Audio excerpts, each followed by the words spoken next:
Hey, Commander.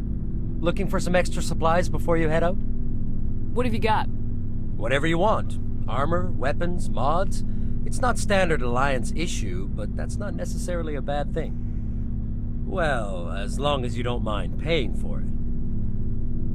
Why should I pay you for my weapons and armor? My stuff doesn't come from the Alliance. I have to purchase it myself, and it's not cheap. Hell, the licenses alone have set me back more than I'd like. But no licenses, no goods.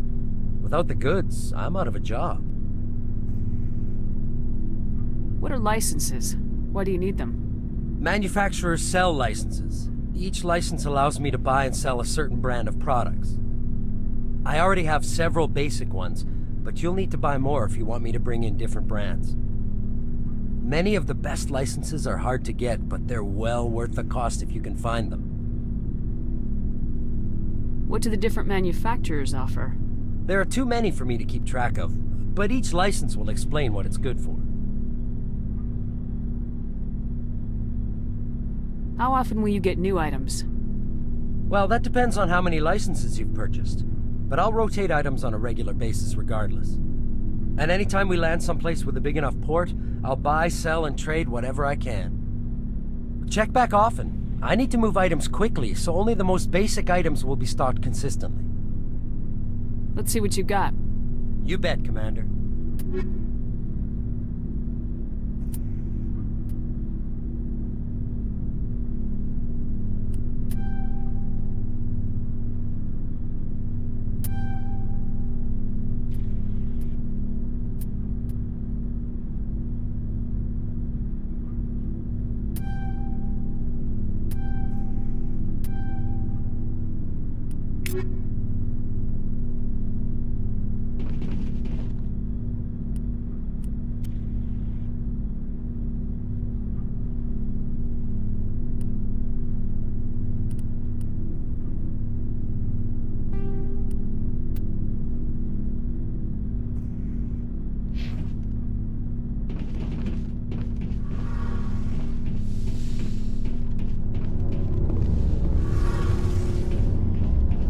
Commander, you know that Quarian, Tali?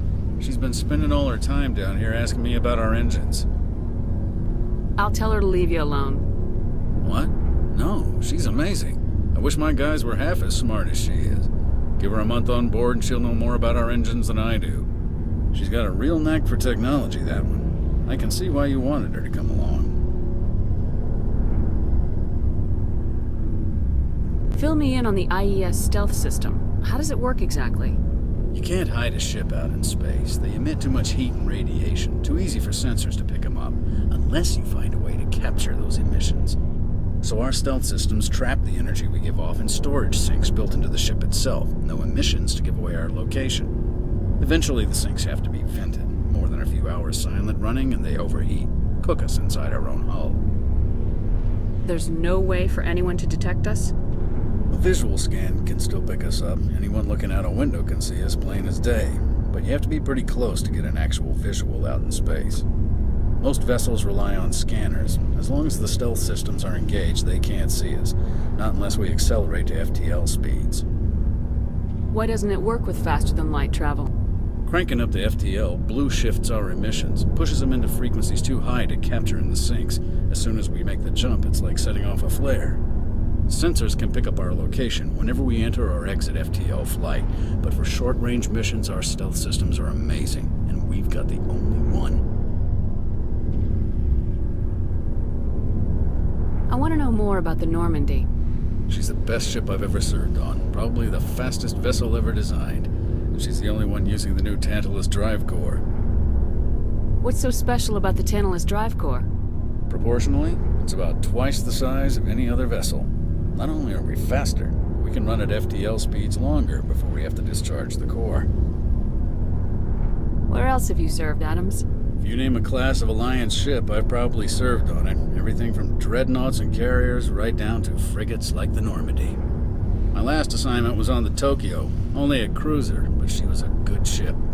Couldn't hold a candle to the Normandy, though. Carry on, Adams. Aye, aye.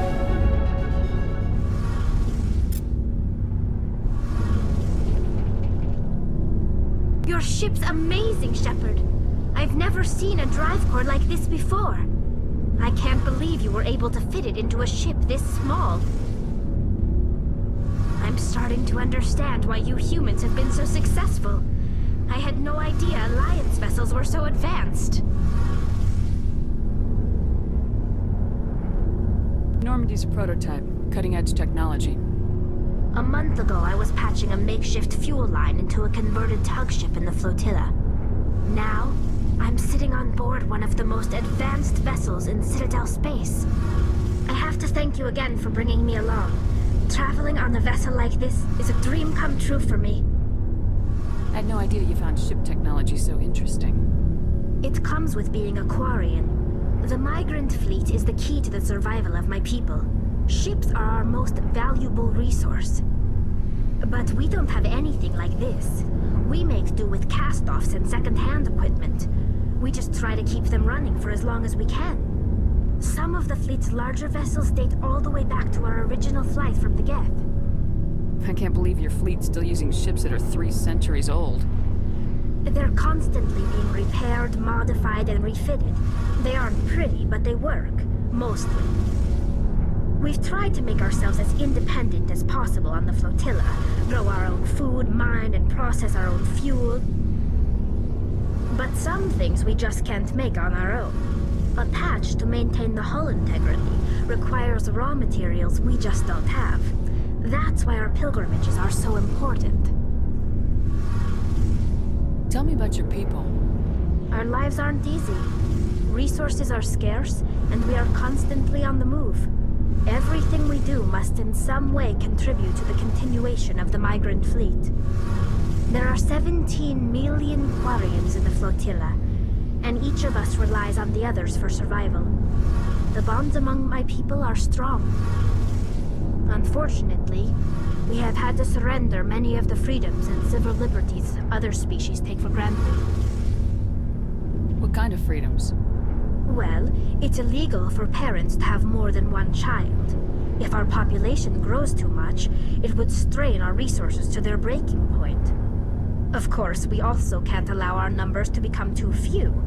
If our population is in decline, the rule against single births is temporarily repealed. In extreme cases of population decline, incentives are even offered to encourage multiple births, though the Conclave hasn't had to take such measures in nearly a century. That's your government. The Conclave is our civilian branch of government. Each ship can elect a representative to serve on the Conclave and make decisions that affect the fleet as a whole. On matters that affect an individual ship, however, the captain has the final say. It's a tradition that dates back to the early days, when the fleet was governed by martial law. Fortunately, most captains nowadays are smart enough to have an elected council from their crew to give them advice and guidance. So the ultimate power rests with elected officials? In practice, the Conclave and the respective council for each ship tend to set the rules that govern our daily lives. But in theory, we are still under military jurisdiction. The 5 top-ranking military officials in the fleet serve on the Admiralty Board. These 5 have the power to overrule any decision by the Conclave in case of emergency. To do so requires unanimous agreement among the Admiralty, and they can only do this once. After that, the entire board must resign their posts. It's a safeguard that served us well. In nearly 3 centuries, the Admiralty Board has only overruled the Conclave 4 times.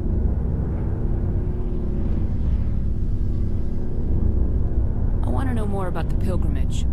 When my people reach maturity, we leave our birth ships and seek acceptance with a new crew. It's necessary to maintain genetic diversity among the fleet. But no ship wants to accept someone who will be a burden on them. So, to prove our worth, we embark on a pilgrimage. We set out alone, leaving the flotilla and our families behind us. We only return once we have found something of value we can bring back to the fleet. This is presented as a gift to the captain of the respective ship we wish to join. If the gift is accepted, we are welcomed into the crew. Can a captain choose to reject the gift? That doesn't happen often. Most captains are eager to increase the size of their crew. It increases their own standing in our society. Even when a gift is not particularly valuable, the captain usually accepts it out of a sense of tradition. However, there is a stigma to presenting a substandard gift. It's not the best way to make a good impression on a new community. Most pilgrims don't return until they find something worthwhile. I want to talk about something else. Like what? I want to know more about the Geth. I doubt I can tell you anything you don't already know. It's been almost 3 centuries since they drove my people into exile. All I know is the story of their origins.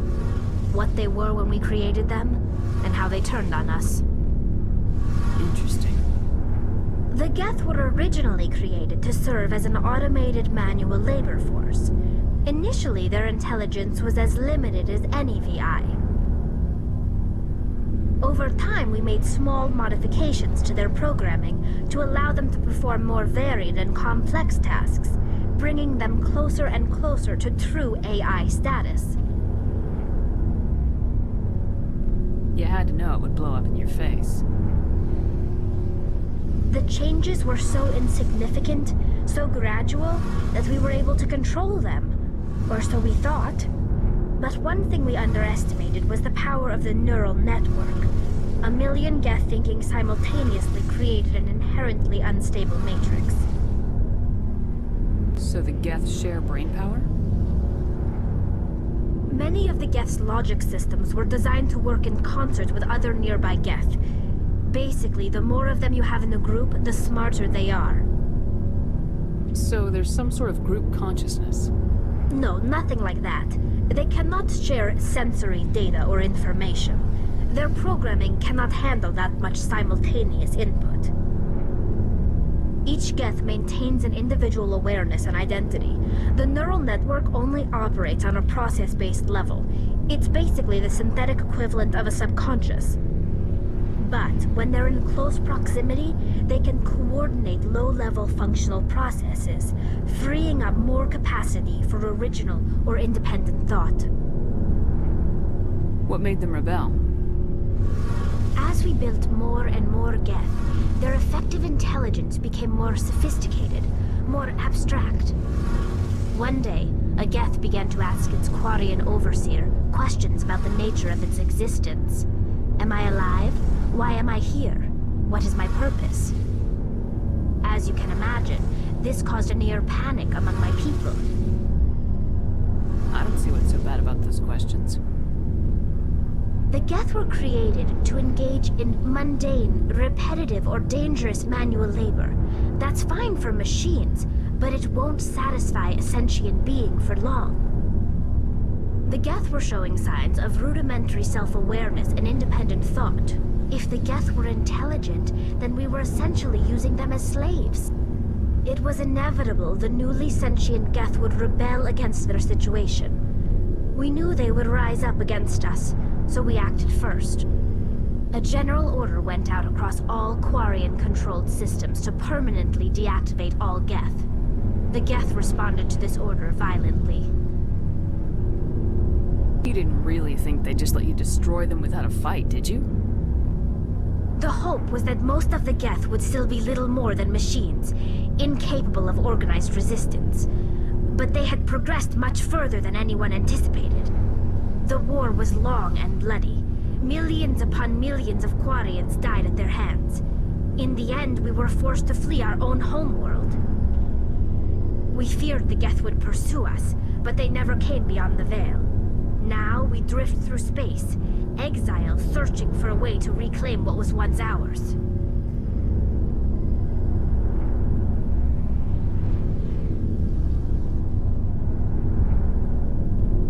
It's hard to feel sorry for you. Your ancestors tried to wipe out another species. We made a mistake when we created the Geth in the first place, but we did not make a mistake when we went to war against them. If we had not acted, they would have wiped us out. They're a synthetic life form. They have no use for organics. None. Why do you think they cut themselves off from the rest of the galaxy? Why do you think they've killed every organic being who's ever tried to contact them? They didn't kill Saren. What does that tell you? The Geth are not innocent victims in all this. They're the enemy. They want to destroy us. Not just the Quarians. All organic life. That's why they've joined up with Saren. And that's why we have to stop him. I should go. See you later.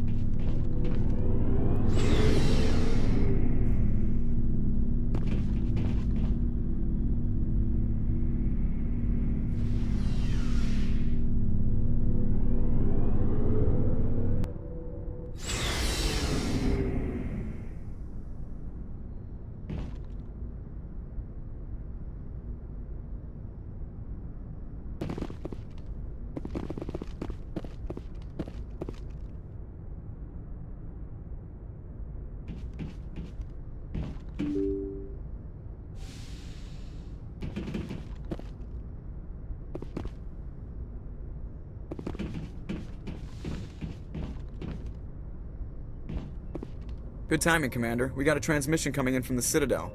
Top priority clearance. Is it the Ambassador? It's not his signature. I think it's from the Council. I'll patch it through to the comm room.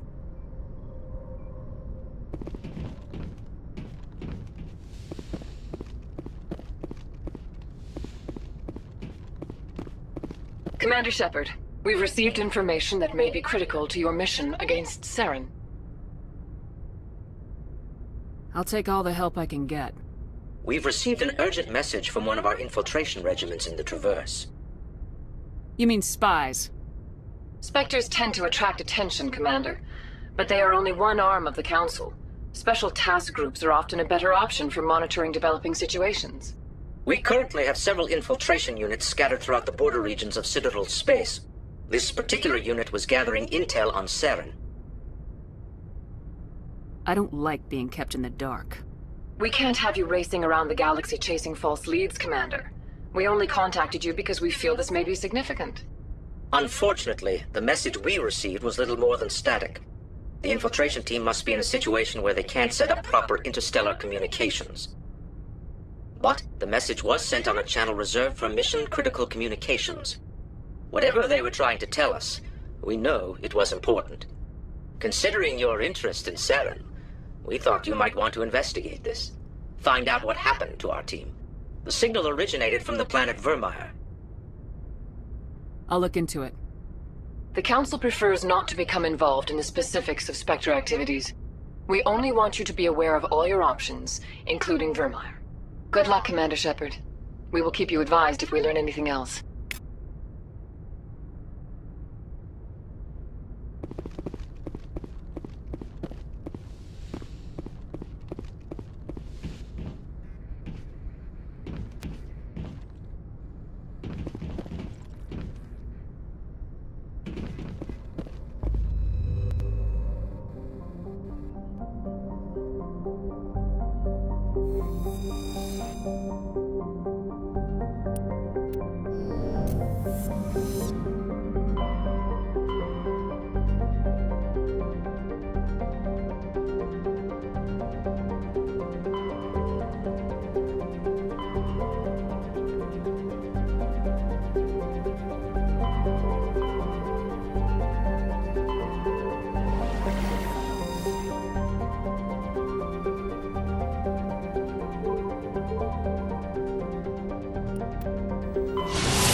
Approach control, this is the SSV Normandy, requesting a vector and a berth. Normandy, your arrival was not scheduled. Our defense grid is armed and tracking you. State your business. Citadel business. We got a Council Spectre aboard. Landing access granted, Normandy. Be advised, we will be confirming identification on arrival. If confirmation cannot be established, your vessel will be impounded. What a fun bunch. I think I'll take my next leave here.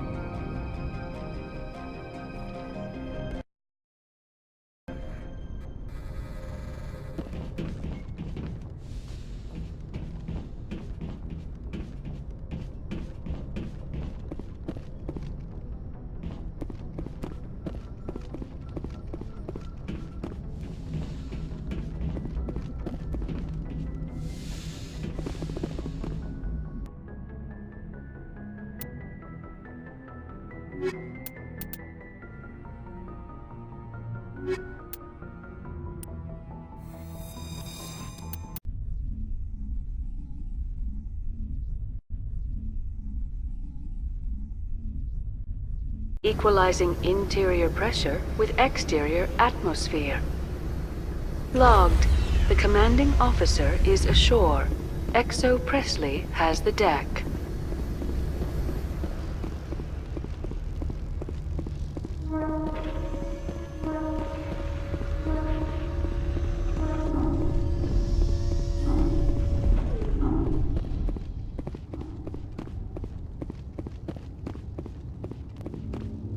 That's far enough. I'm on important business. This is an unscheduled arrival. I need your credentials. I'm a Spectre. My name is Shepard. Load of horse crap, ma'am. We will need to confirm that. Also, I must advise you that firearms are not permitted on Noveria. Sergeant Sterling, secure their weapons.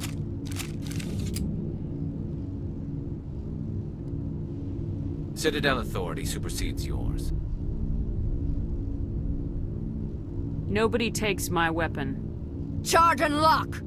We are authorized to use lethal force. You have to the count of 3 to surrender your weapons. 1, 2, 3. Captain Matsuo, stand down!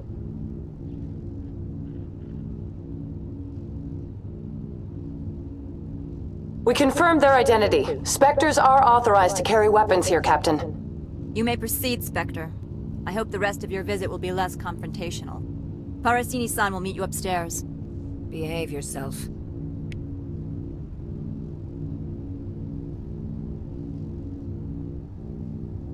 Stay alert. Being cold beats being dead. Turians don't like the cold, Shepard. Did I ever mention that? Mom was right. I should have brought a sweater.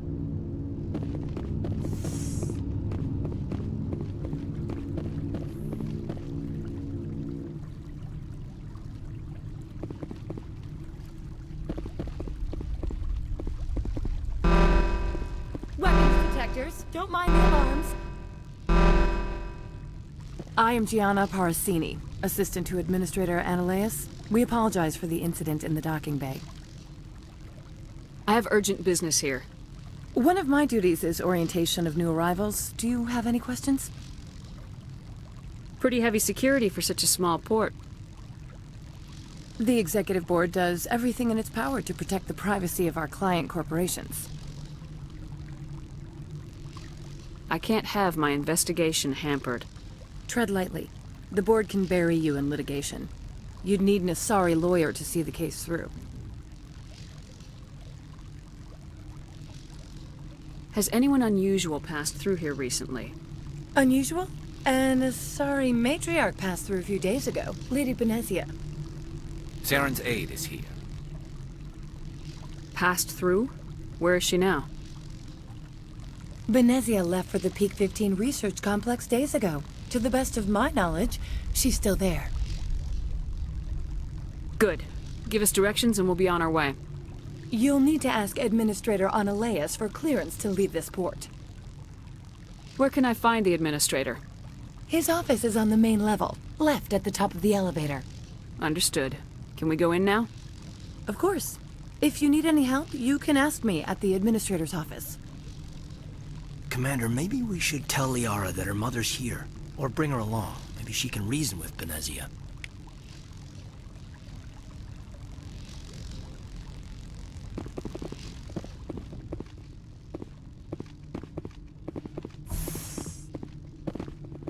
Welcome to Port Hanshan, the galaxy's most respected site for independent scientific research and development.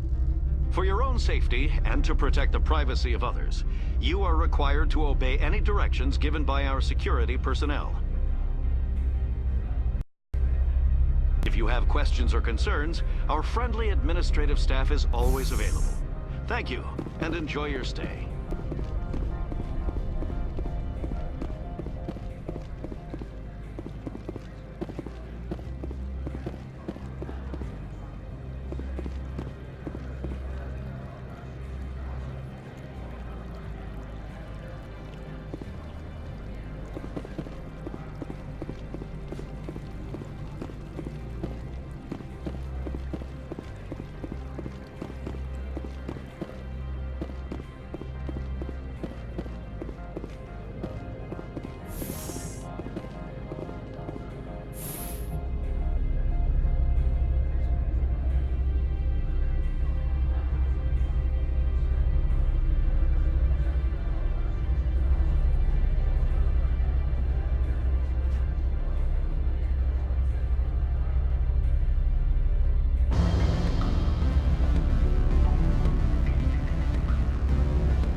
The male human at the hotel bar? He's a sales rep for Binary Helix. His name is Rafael Vargas. I need you to speak with him. Do you know who I am? Everyone here knows who you are, Dullstone. That makes you ideal for my job. You are a known quantity, or so Vargas will think. He will assume you are here to investigate his company's dirty laundry. That will distract him from my real intentions. Strange people skulking in corners have gotten me in trouble before. I represent the Aramali City Council on Thessia. Our town is known for its biotic amp crafters. What's your interest in Binary Helix? They do genetics work. Much of BH's work relates to biotics. There are rumors that the Noveria branch has flown in Asari biotics. Powerful ones. Commandos, to be specific. We want to assess any potential risk to Asari copyrights. You will present yourself as a buyer, on behalf of the Spectres or the Alliance. Discuss their military enhancement programs. Your real objective will be to distract him. I will give you a device that will crack into his personal wireless network. It will upload a variety of monitoring viruses. They will infiltrate Binary Helix when he logs onto their intranet. What's in it for me? Money, of course. I would be well paid for this. So would you. 500 credits. Interesting plan. I'm in. Excellent. Here is the cracking device. You will know it is done when it beeps. I have assembled a dossier on Vargas. If you would like, I could brief you on his behavior patterns. I'll go see him now. I hope to hear from you soon.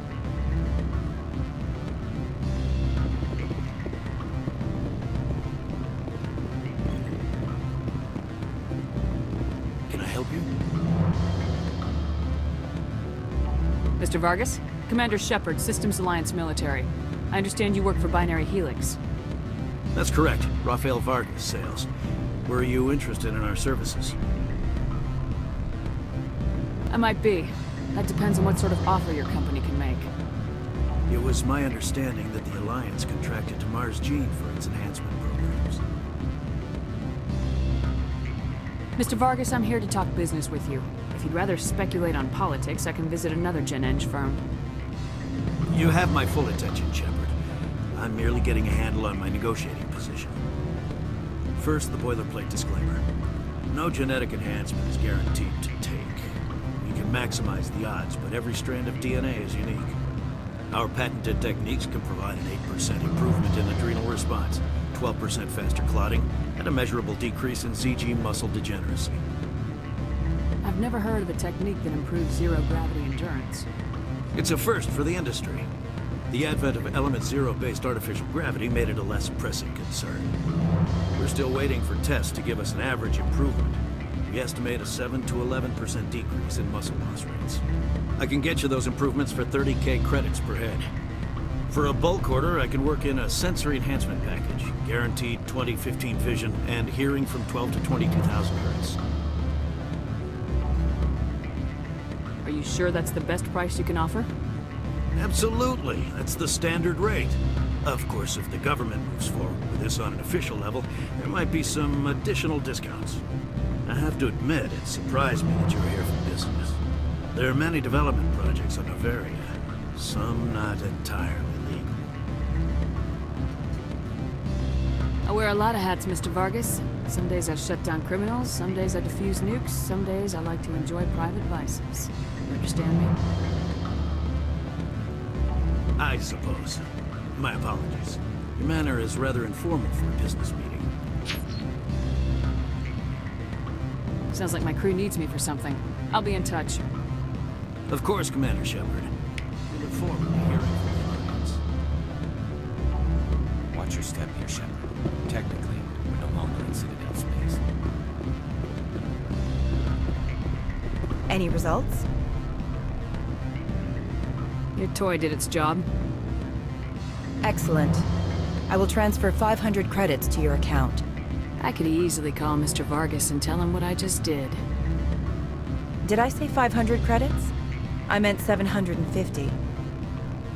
Good day, Spectre.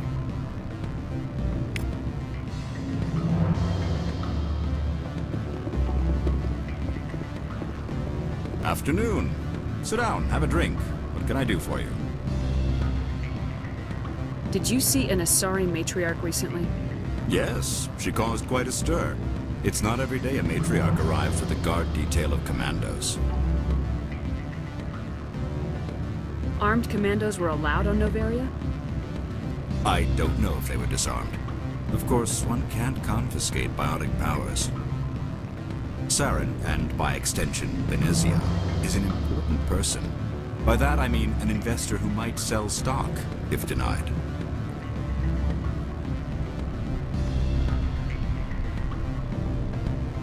Is it so unusual to see a matriarch? They rarely venture beyond Asari space. To see such an esteemed figure is surprising. Lady Benezia was also dressed for her role. An Asari in a pinstriped suit set tongues wagging among the younger male employees, so to speak. It does sound like something you'd find on an extranet fetish site. What? I have a different question. Humans are full of questions. I should write a book about it while I have the time to spare.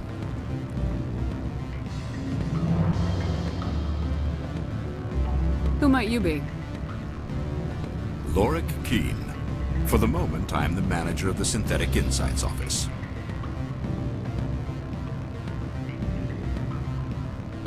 Taking a 3-martini lunch? You mean my loitering here? If only it were mere indolence. Mr. Analeas closed my office. He claims to be investigating reports of my corruption. The administrator is an interesting man. He's become quite wealthy since he took direct control of rents. By rents, you mean bribes for Analeas. Indeed. I acquired evidence of Analeas' actions.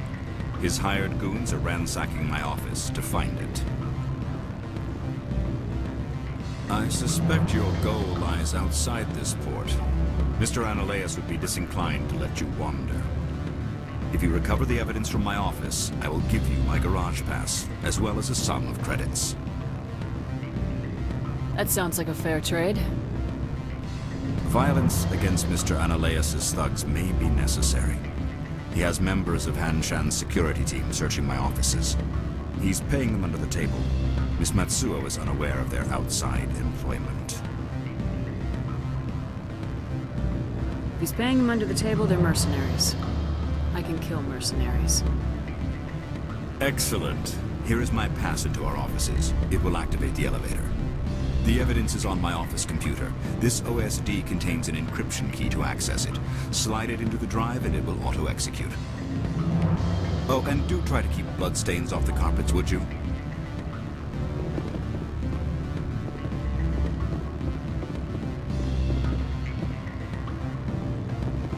What sort of office?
Always a pleasure, Spectre. Any news on that matter I asked you to look into?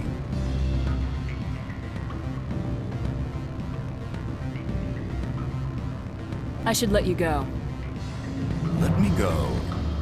Do humans consider conversation a form of imprisonment? That would explain why so few are willing to sit and talk.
This one offers greetings.